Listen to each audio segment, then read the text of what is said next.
we have Richard Brumberg, and our title is Educational Interpreter. I'm going to back out of this. I'm going to put myself on mute. I'm going to take notes because I know we're going to learn a lot this hour. Richard, welcome to the CEU ASL radio show.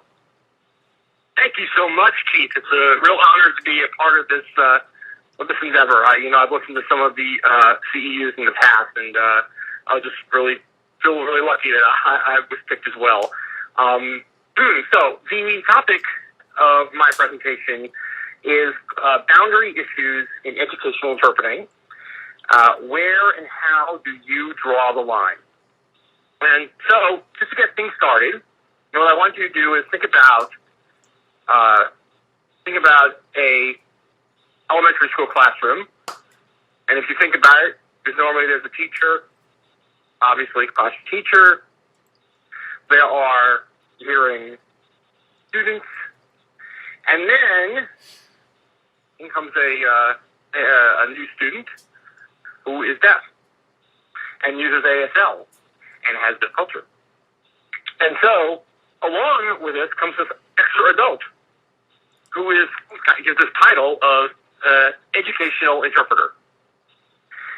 And as soon as you put an interpreter into that classroom, if there's no preparation, if there's no understanding of what the interpreter's role is, and what his or her role is compared to the teacher, or how the interpreter is going to be a part of this classroom environment, part of this culture, it can lead to a lot of confusion. And so, and this also can be confusing for us, for those of us who are the educational interpreters. Now, I'd like to tell you, first of all, the questions that the interpreter will start thinking about are, what's my role in the classroom? How do I explain my role to others? And most importantly, how do I maintain both boundaries and rapport with the other people in this environment? Now, I'd like to tell you that for most of my interpreting career, I've been involved in educational settings, primarily kindergarten, pre-kindergarten to high school, and some college as well. But what we're focusing here on is the public school setting. And I've worked both as a full-time staff interpreter. I worked as a full-time interpreter through an agency. I work as a community-based interpreter, but I do a majority of my assignments are in the school system. So I do a lot of substitute interpreting. So I am always faced with these questions that I'm presenting to you in this presentation. And really, the genesis of this presentation, this workshop, comes from an event that took place a number of years ago here where I live in Atlanta, Georgia. We had a symposium, and we had deaf consumers, adults. We had a deaf moderator, and we also had seasoned sign language interpreters, ASL English interpreters. And at some point, I should also say, this whole thing was conducted in ASL. So, I can't really show you, but I can probably gloss for you sort of what they said. At some point, one interpreter said, it's really important that you, as a interpreter, you maintain boundaries with the deaf consumer, the deaf person that you're working with. And so the sign they used for boundary was like, draw the line, put the line right in front of you in space, or the other sign they used for limit. So limit. And then about 10 minutes later, another person on our panel said, it's really important that when you're at an assignment, that you maintain a good rapport with the people that you're working with, the deaf people and the hearing people. And they use the sign for rapport, which is like the sign for make a connection, back and forth. And that puzzled me. How could you have boundaries and have a rapport? And yet, I knew inside that I had signed both. I had signed both when I was a young up-and-coming interpreter, and I hadn't thought about that sort of dichotomy. And was there a way to resolve both these things? And that's where I came up with the idea of this workshop. And when I started looking into, and when I started talking to other educational interpreters about some of the struggles and confusion that they had working in the classrooms. So in this presentation, we're going to talk about four things. We're going to give ourselves a general idea of what boundaries are, what's the definition in our everyday life, what boundaries means.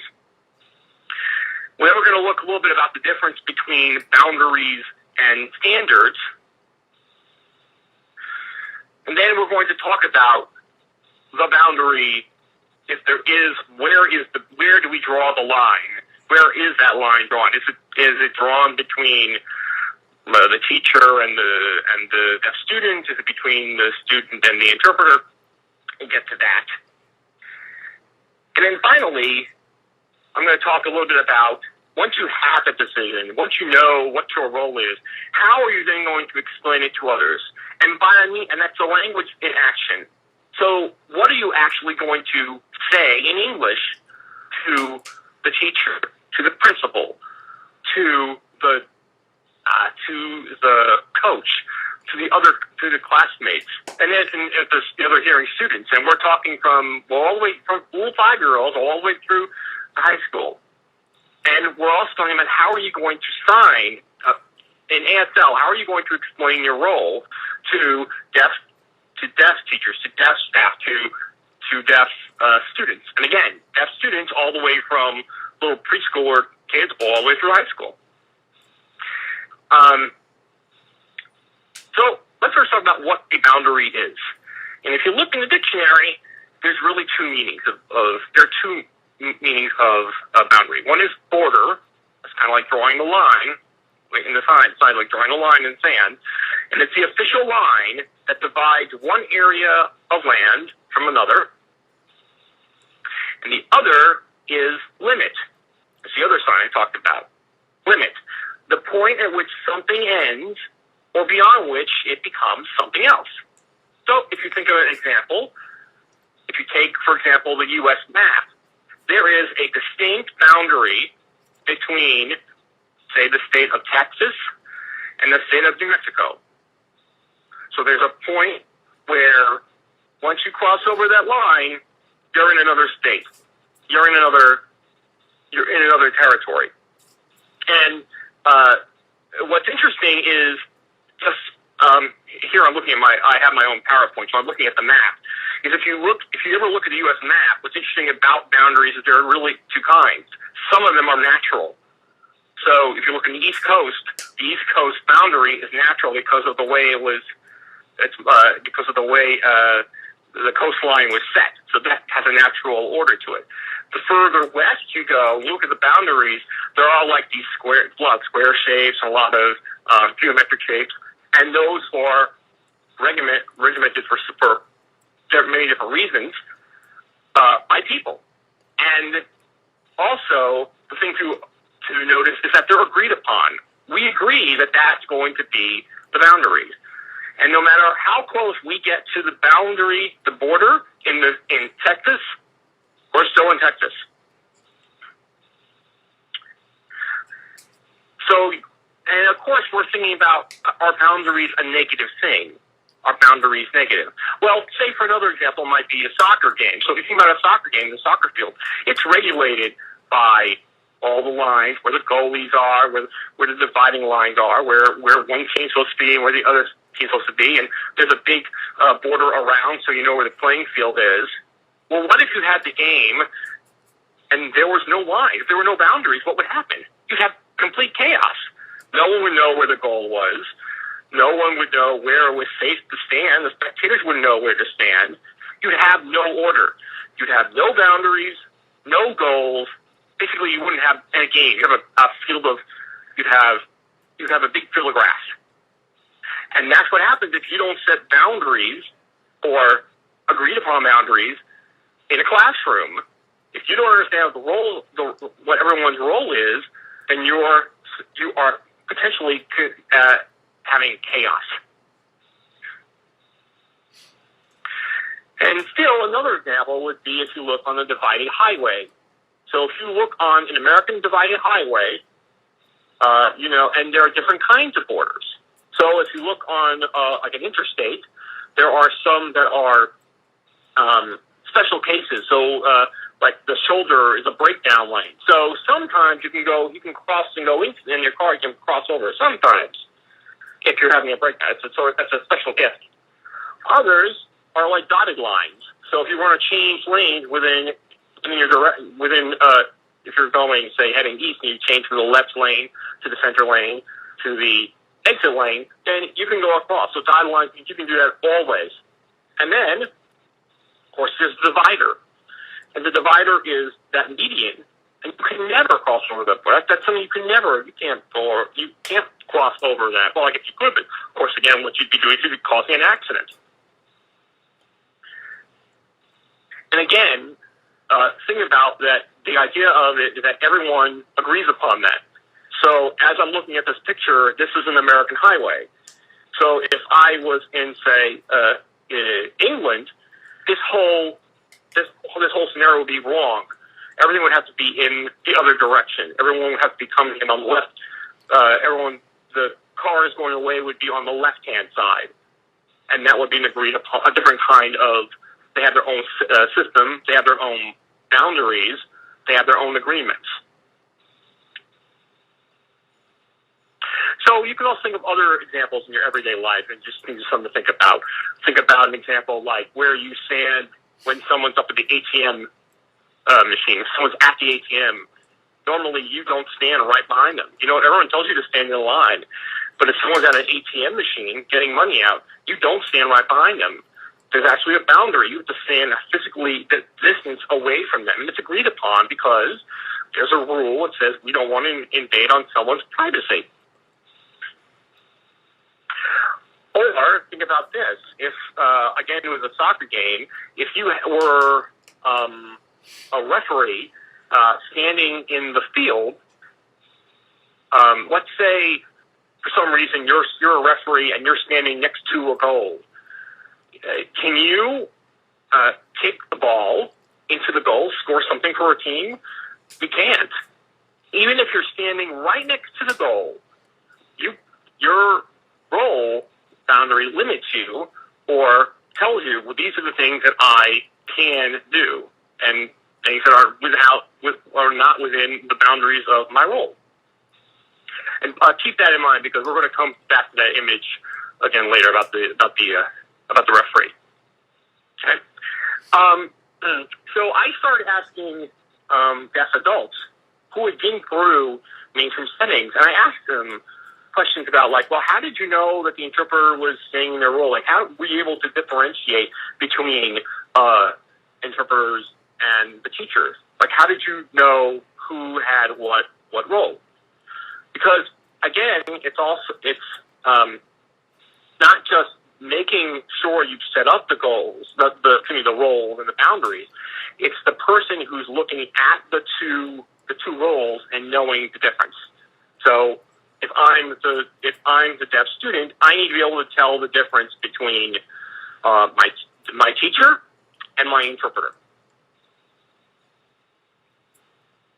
So when I asked these adults, some of them said that the interpreter acts like the teacher, but not be the teacher, and through facial expressions and mannerisms. So that's an interesting example because what that's showing is someone showing through their through the language of American Sign Language, showing the role shifting of showing who's speaking and who's running the class. They can make by the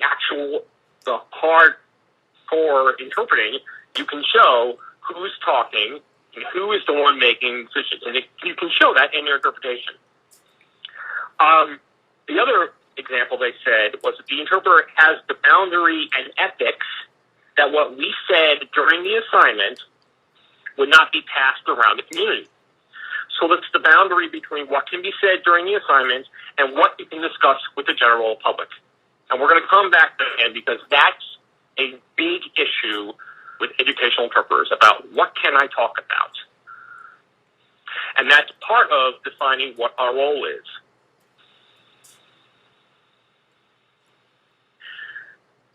So here's something to think about, an example of something that's very simple. Entering a school, right? You think that would be really simple. There shouldn't be any problem. There should be nothing problematic with walking into the school, right? Let's think about this. Let's say that it's the first day of school, and you have already met the student, the deaf student who you'll be working with, and it's an example where it's a neighborhood school, so there's not there. It's not like a magnet school where a bunch of deaf students are at one school. It's this student's her neighborhood school, and so you both know each other. But this is the first time you're coming into the school together. You've met before school has started. So it's the first day of class. You get to the school, and let's say it's a sixth grade class. You both get to the door. The question is, who goes in first? And to make things more interesting, let's assume that the assistant principal of one of the assistant principals of the school is standing right inside. So what's it going to look like if, say, the interpreter walks in first and then the student walks in afterwards? What would it look like if the interpreter opens the door and then gestures for the deaf student to walk on in? What is it going to look like if they both walk in, but if they walk in at the same time, but they go through separate doors? What's the perception from the assistant principal's point of view? Now, that's something really, really simple, but it can set up from their perspective, from the viewer's perspective, about what's the relationship between the interpreter and the student. And no, I'm not going to give an answer. what I would do. That's something for you to ponder. So in looking at these boundaries, I found that these boundaries seem to be about negatives, like what you can't do. What are my limits, right?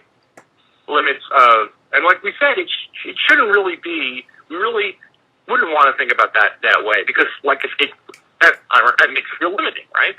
So Leonard, in 96, wrote an article, and he talked about the difference between standards and boundaries.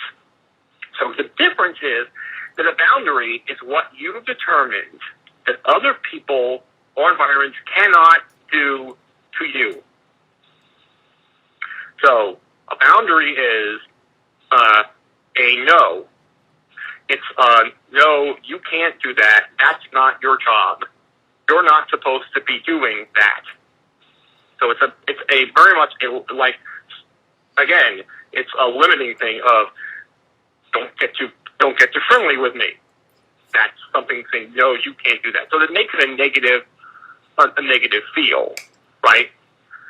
A standard of the behaviors and excellence that you internally naturally hold yourself to. It says naturally, I take it to mean internally hold yourself to. So, it's what your character is, right? It's how you behave when no one is around. There's no mysterious watchdog walking you. It's how you behave in the classroom. And it's about what I do as interpreter, what I can do. So it's a listing. To me, it's more like the boundaries are no's and the standards are yes. This is what I'm going to do. The Code of Professional Conduct has standards, and it has standards helping me how to behave helping me how to behave in certain standards, in certain situations. Other examples which are in an educational setting are school district policies, which are rules that you need to follow. So those can guide you with your standards. And of course, you can get even further above with state and national policies. But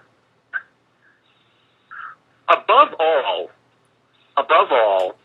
the biggest standard, the biggest rule of any code, of any profession, is do no harm. That is the thing about most code, any code, whether you're a doctor, lawyer, interpreter, teacher, is do no harm. So let me give you an example of how you could list professional standards. If we were talking about student behaviors, okay, and by student behavior, what we're really talking is student misbehavior. So the student is acting up, hearing or deaf. A student in the classroom where the interpreter is assigned is a student acting up. So again, you're like the educational interpreters are like, what's my role? How am I supposed to respond to this? If I see something happening, I'm on staff with the school, right? Staff expects me to do this, expects me to get involved. The code of professional conduct is telling me I should remain neutral. And so, just like in the article from Gina Olivia, if you have a chance, get to Street Leverage and read her article called Sign Language Interpreters in Mainstream Classrooms, Heartbroken and Gagged. A fantastic article. But basically her point is that interpreters feel this way. They feel like, what can I do? I feel like I see things happening in the classroom, and I don't know what my role is. I don't know what the limits are. I don't know what my standards are. So let's assume that you're going to come up with student behavior standards. It might look like this. The teacher deals with behaviors and discipline, period. So if there's misbehavior, the teacher is the one that doles out the punishment. The interpreter, whose role is supporting the teacher's goals, facilitate all the communication in the classroom. That's all the communication. So the kids talking to the kids, the teacher's talking to the kids, they're talking to the staff. Facilitate all the communication in the classroom. Obviously you can't do everything, but that's the goal. Reports behaviors to the teacher if it is disruptive to the interpreting process. So if what's happening is hindering you from interpreting, then you can say something about behavior, and you can say to the student, if a kid keeps walking in front of you, you can say to the student, you're blocking my view, and I can't see, the deaf student can't see what I'm signing, nor can I can't see that as well. But if it's continuous, you can tell the teacher about that. And it's not tattletaling because it's hindering you from doing your primary job. And, okay, here's the thing. Willing to lend a hand in an outright emergency. If I'll give you an example. I was interpreting in a upper elementary classroom, and I just happened to look over, and I saw a kid. He had his hand out, and he had the scissors, and he was using the scissors to jump over each of his fingers. Right? And so this is what I did as a professional. I said, hey, stop that. Hey, you're going to hurt yourself.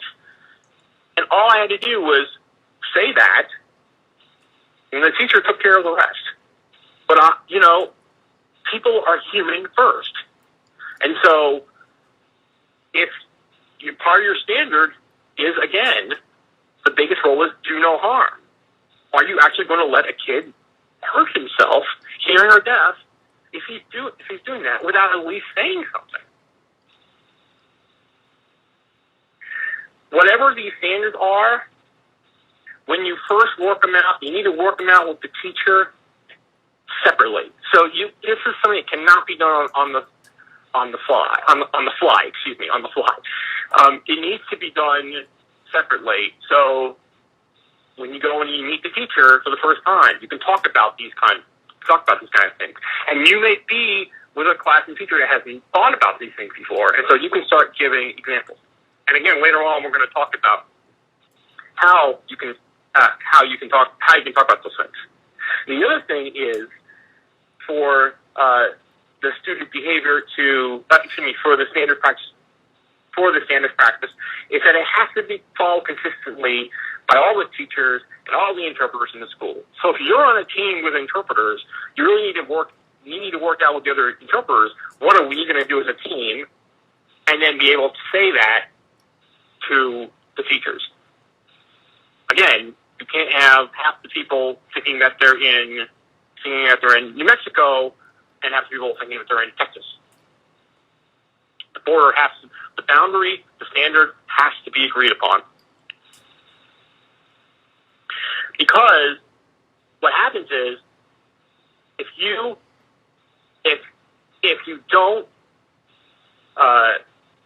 uncareful, the boundaries are going to strangle you and make you feel like you get like dead, like you can't do anything.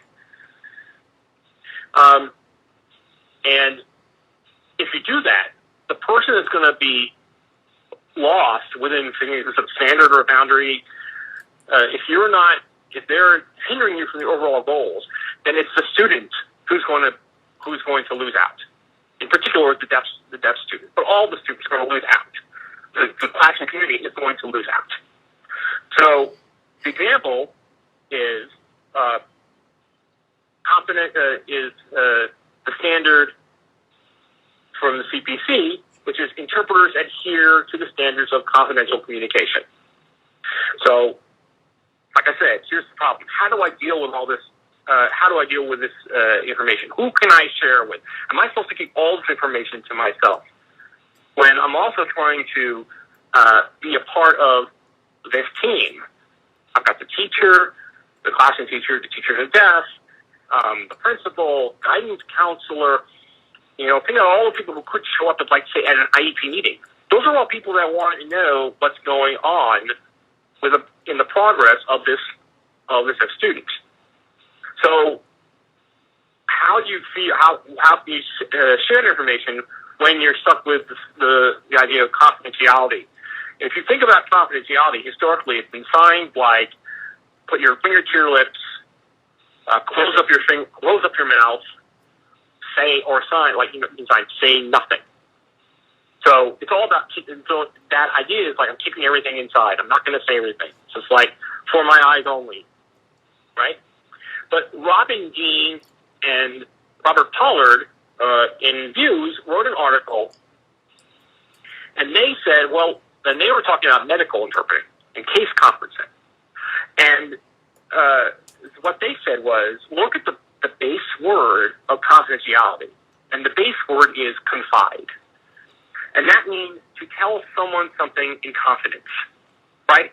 So if I'm going to share this with you, and I trust that you're going to know who to tell. So like the deaf adult was saying, they knew the boundary of, let's say I'm going away, and I know a substitute interpreter is coming, I need to be able to be able to leave notes for the substitute interpreter to confide that, and I know that interpreter is not going to spread it around to anyone else. They're going to know that the reason why I told this interpreter is so that they can keep things consistent. See what I mean? If you want to keep the standards consistent, then you need to be able to share what those standards are with someone who's coming in. And that's what I mean by balancing the standards and the boundaries.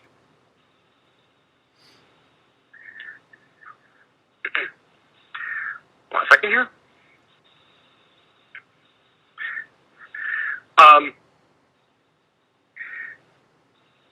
And here's something else. When you meet with the teacher, when something does go awry, you may think, like I said, we want to make sure that we're preparing ourselves for things that are going to happen before they do, right? So, but sometimes things happen, things come up. Like I said, that kid with the scissors, or another example would be the deaf student asking the interpreter for help, and not the teacher, and there being some confusion about that. So, if you could do something within the interpretation to show what the role is, that's the least intrusive. Sometimes you know what's coming, and so you can do it before the interpretation. Like we talked about behaviors. I know that that's going to come up about behaviors, so I talk to classroom teachers about, let's figure out what we're going to do when a behavior comes up. Let's figure out what we're going to do when it's time to line up. Let me tell you what it's going to look like. This may never happen, but it may. What happens if we have a team interpreting? If you have two interpreters coming, what would that mean to two interpreters? What's it going to be like if there's a teacher to deaf there as well? What are our roles going to be? That's before an interpretation. If for some reason something goes on, and there's a time for repair, and you can't do it during the interpretation, sometimes you feel like after the interpretation is, oh, it's too late. Why am I doing this now? Well, the reason why you're doing after the interpretation, why you do that debriefing, why you talk to the teacher again, is because you're really preparing yourself for the next time that you interpret. And this was an idea that I learned from Austin Andrews, but I think it's a very I find it very freeing, because now you don't feel like you've missed the boat. What you're doing is you're preparing yourself. You're able to clarify your role better for the next time. The next day you walk in the classroom, and then you'll know that could come up, and you'll be able to talk about that for the next school year, or if there's a new teacher. So let's get to where the boundary is. Where does the thickest boundary lie? Is it between the student and the classroom teacher? Is it between the student and the interpreter? Is it between the classroom teacher and the interpreter? And what I found in doing my research and looking at how interpreters do themselves, that the boundary is really not between the interpreter and the student, as we've seen that sign. Really, the boundary is between the classroom teacher and the interpreter. And what interpreters feel when they get that little alarm going off in their stomach, in the back of their head, they get that alarm going off of, I shouldn't be doing this, is really because they think it's a violation of what their standards are. It's a violation of it goes against what they think an interpreter should be doing this. And that's why they think it's a limit. I'm not supposed to be doing this. I'm not supposed to do that. So let me give you an analogy. Let's say you're at the doctor's office. You've gone through, you've had your checkup, and you say, you're ready to pay your bill. So you hand your credit card to the doctor. The doctor will probably say, no, actually, you go over to the front desk, and they'll pay, and they'll take care of the billing for you.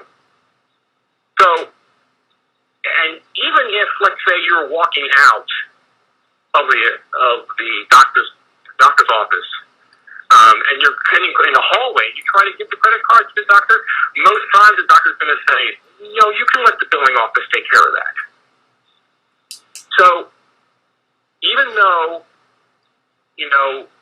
that person's right next to the credit card machine, most of the time the doctor will say, let the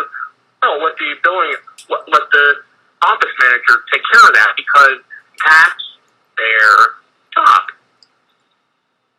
And it's not that I'm saying, I'm not saying that it's below me. I'm just saying that I have other responsibilities. I have other standards that I follow, and if I do this, I'm just taking I'm taking away the role of this other person. So they're both adults. They both could do it. Just like when you're in a classroom and the teacher looks at you and you walk in, and the teacher thinks, oh, look, another adult. I can now leave the classroom and leave you in charge of the class. While I go and I'll run to the bathroom. And so the question is, that's the way you start getting a little, wait a second, no, wait, I'm supposed to watch the class while you go, and I thought that was your role. So that's where interpreters feel, that's where you cross over the boundary. That's where you cross over the line of what someone's standards are.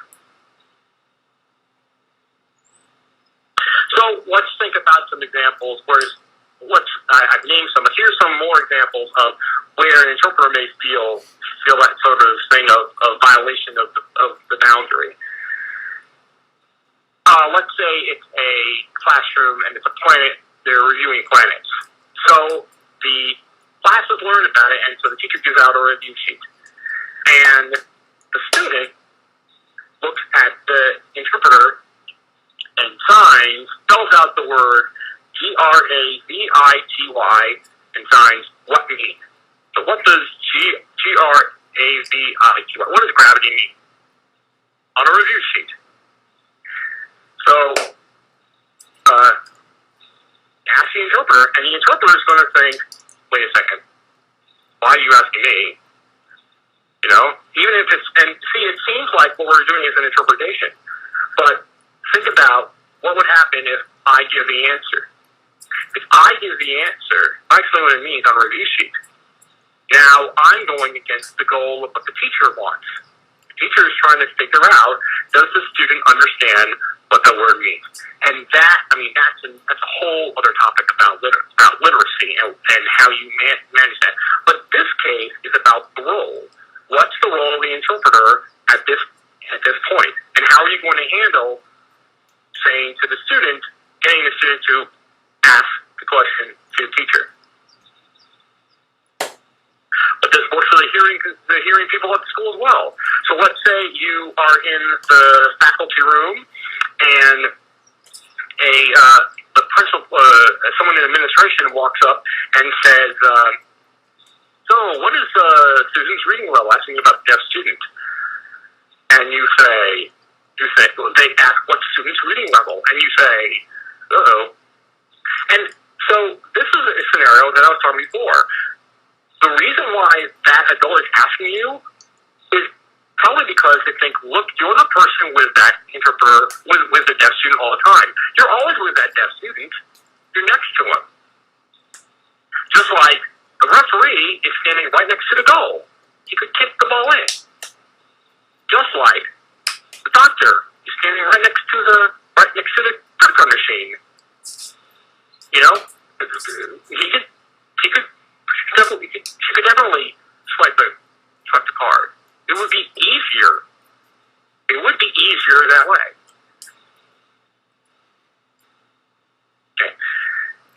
Now, when I presented this, I've presented this a number of times as a live workshop, and one of the times I did it, someone was talking about, well, look, I just feel like I'm in the classroom, and I know this deaf student doesn't have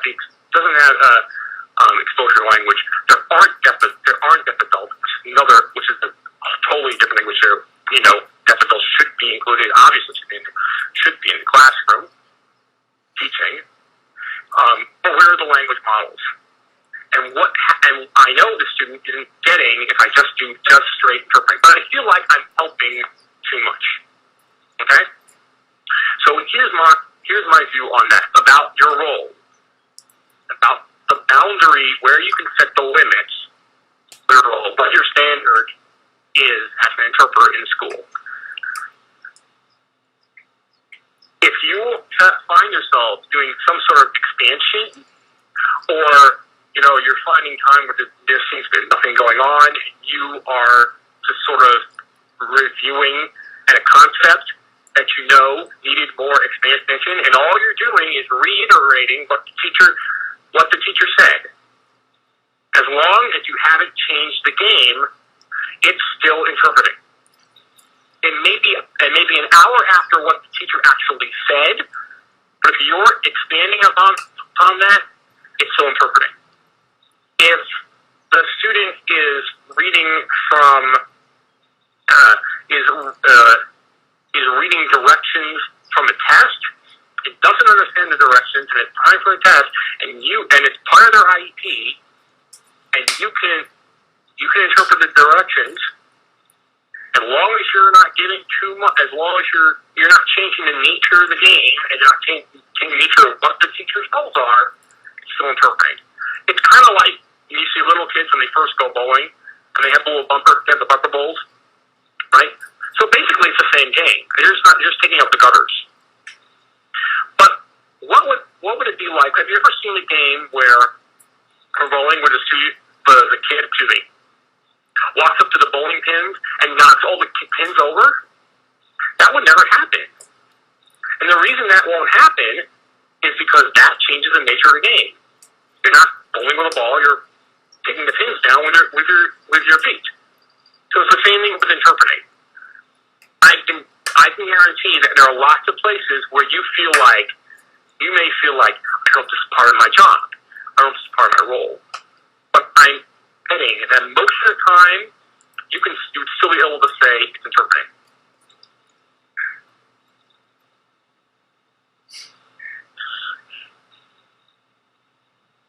So now we really get to our last part, which is the language.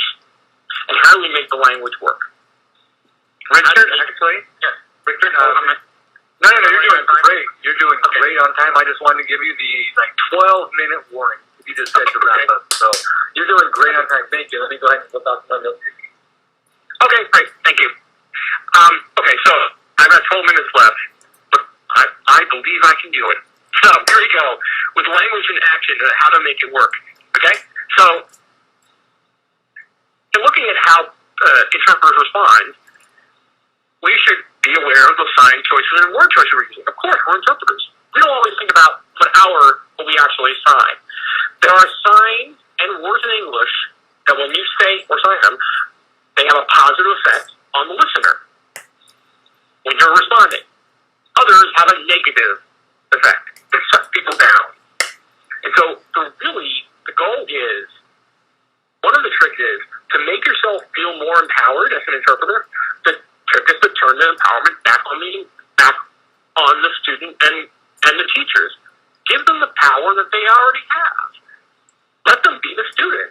Let them be the teacher. And be able to show that you are being supportive. Not that you're trying to blow someone, to blow them off. So, for example, the ASL, some of the negative signs I've seen are the not my business sign. The one where you're flicking your middle finger off your shoulders. Both middle finger off your shoulders, not my business. Which in English, to teachers, that's the one where you're saying, it's not my job. I'm just the interpreter. Other ones might be think self. So if the student says, what does this word mean? You go, think self, not my business. You're on your own, kid. That's not gonna, that's just gonna, again, that's going to completely destroy the rapport. Others have a positive effect. And if you say I'm just the interpreter to a teacher, what they're going to hear is what they're going to hear is that's not my job. When we say I'm just the interpreter, what we mean is the interpreting process is really, really complex. And for me if I teach at the same time when I'm interpreting, one of the two is going to get lost. It's like someone taking someone erasing the dotted lines off of the highway. I can't concentrate. It's very hard to be able to do both. Positive effect examples might be, for signs might be, me suggest, ask to teacher, and with a question, like, ask teacher. English words might be, I'd be happy to, start with I'd be happy to. Good word for, positive word for teachers is saying caseload. Teachers, if you can use the word that teachers use and administrators use and schools use, that's a big plus. Protocol, IEP is a big powerful word. It's a very big powerful word. And there are two examples where the sign, just so happens the sign and the English have the same effect. So if you say things like, if you sign scenes, that's a much more gentle way. So, like, if a student asks you, what did the teacher mean? Or you could say, well, what's going on? We say, scenes, teacher, angry. Do you want to ask? So, instead of saying, if you sign, the teacher's angry, now you've made a judgment. But if you sign scenes, then you want to know what it looks like. And you're not really 100% sure. And that's the thing with here. Well, it seems that, blah, blah, blah. You're not ordering, you're saying, well, it seems like when I'm interpreting in social studies that the student seems to be more involved and asking me to interpret more than in science. That's an example. The one sign and English example that has a negative effect is the sign "step out from roll," and you'll see interpreters do this, and because they sign it and they say it at the same time, and they'll say, "I'm going to step out of my role as the interpreter to explain something."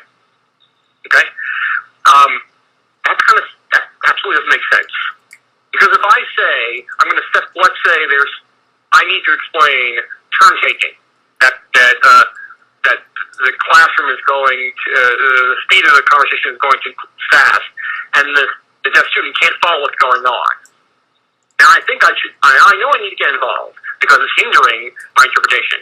But if I say, let me step out of my role as the interpreter and explain what's going on, that would be like, if you're going in for surgery, and before you go in, the doctor comes in and says, okay, I'm going to step out of my role as a doctor, and now I'm going to explain to you the procedure. Right? That's not what we mean by step out role as the interpreter. What we mean is, let me stop interpreting, let me stop the process of interpreting, and let me explain to you how to make it better. So you don't even need to say that.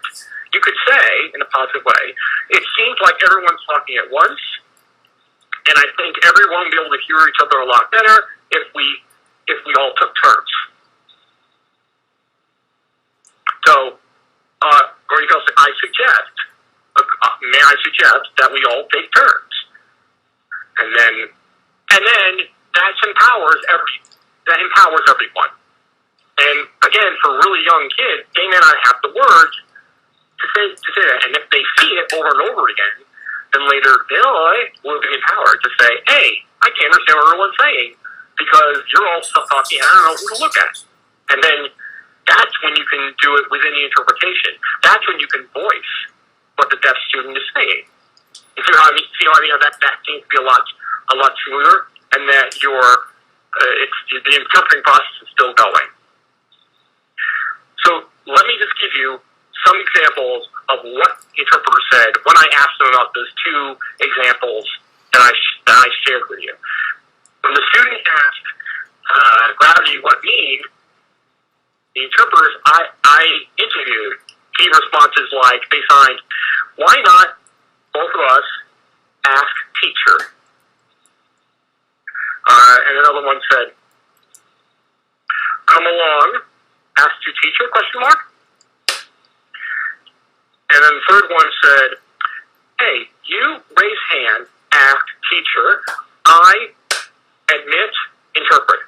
So that's like, so, hey, why don't you can raise your hand, ask teacher, and I don't mind interpreting. So, and I looked at the words they picked, why not? Which I thought was a great word choice. And that little question tag, the Wiggly phone, that question tag, and then the admit sign. So I asked them, why did you pick those words? What? And she said, and the interpreter said, well, it's a gentle push out of the nest. And it's up to the student. If the student doesn't want to ask the teacher, I don't want to demand, which is exactly right. That's what I mean about having a standard. And in any one of those cases, you are not doing any harm. There's no harm there doesn't mean any harm. You're not taking over. All you're doing is giving a suggestion. And an answer they could say is, I don't ask, teacher. Okay. And you might want to try, maybe you could try for two of these. Maybe they don't understand the one way you're doing it, so you try another way. But after a while, if you keep, again, if you keep suggesting, and they start to feel like it's becoming more of an order. So, again, you really want to balance that out. For the other scenario, to clarify what the role is, and notice now you're saying, this is not my role. This is not what I'm supposed to do. It's just how I'm going to respond. So if the teacher asks, the assistant principal asked the interpreter, hey, what's Susan's reading level? The response I got was, an example would be, I don't know, I'm only familiar with deaf students' interpreting needs, but the student is a part of Teacher to Deaf's caseload, and she would have that info for you. Do you know who the Teacher to Deaf is? Do you want me to introduce you to her? So, interpreting needs is a very powerful thing to say. And also, caseload, that's a word that administrators pick up on and teachers pick up on really quickly because they have a lot of special education, a lot of kids who have IEP. There's always someone who's in charge of that person's caseload. And you would want to know who the person is. Because then you could say, I have done the work for you. I know who this person is, and I can definitely get you to that person. And I asked the interpreter, why did they say that? And they said, the goal is to guide the classroom teacher, or in this case, the administrator, to the appropriate person. You're teaching the teacher. But wait, I'm just the interpreter. Yes, that's part of being an interpreter. Part of being an interpreter is explaining this is that person's role, this is their standards, this is what they do, then they know who to ask. It's a question of finding out who to ask. The information is a way to be helpful for my coworkers. It fosters goodwill between the classroom teacher and the deaf hard of hearing department. And that's really, really important. Like I said, there has to be agreement between all the staff. That this is how we're going to operate, and these kind of responses help that. So, in conclusion, I'm not saying there's an easy way. I mean, it sounds simple. It's not easy. It's something you really have to work on. But if you really have your heart set on being in the school and helping the school with their goals, and particularly helping and supporting the goals for all the people in that classroom, I believe with this sort of approach that you'll be able to make a conducive environment for the deaf student, for the hearing students, for the teachers, and for yourself. And I now have 5 minutes left. Well, give me a minute to wrap it up. So 4 minutes left. Sure. So I just want to make sure that I got to everything. Yes, and I really do want to stress this again. One of the big keys that I've recently wanted to add on is that having that thickest boundary there only works when the person who's looking at it accepts it, right?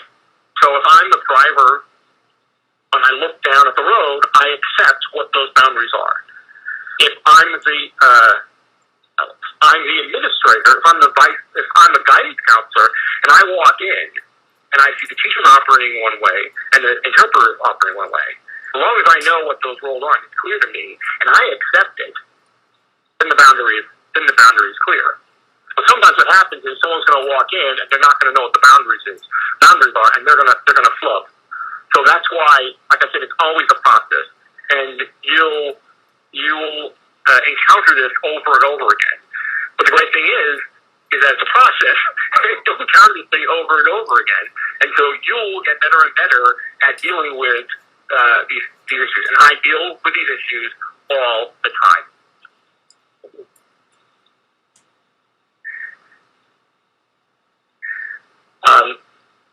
So I think that I do recommend those articles that I talked about. They will give you some insight into where I was coming from, and I certainly do invite your questions, your responses.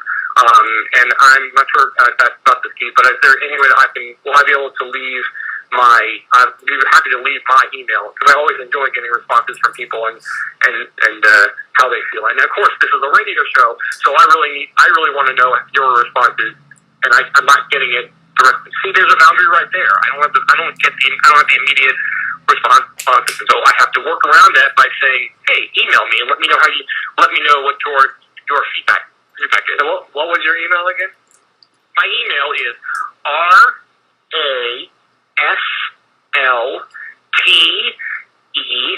raslterp@yahoo.com. So it's raslterp.com. raslterp@yahoo.com. Richard, I want to thank you so much for coming on here again tonight. Great topic. And you filled up a whole hour. As I was sitting here listening, I realized in the past when we used to do it on TogiNet radio, we used to have breaks every 15 minutes. And so the other instructors actually only went like 40-45 minutes. So I just want to let you know you set a new record, and you went a good 60 minutes. So thank you so much for coming on here. Absolutely. And let me wrap this up again. Thank our sponsors of this ASL radio show, hosting myself and Wink. Of course, ASLLegalShield.com, WinkASL.com, and also our new third person and support, Paula Browning, which I believe it's Interpreter Guild. I think it's interpreter-guild.com. I'm going to have to, I keep saying it wrong, Paula. I'm sorry. But again, thank you, Paula, for being there tonight. So now, interpreters, after listening to this, and what you're going to do now is you're going to go to our CEU sponsor and radio supporter. The website is www.ceusonthego.com. ceusonthego.com, and then you're going to click on Purchase Online CEUs. After you do that, you're going to see a couple of choices there.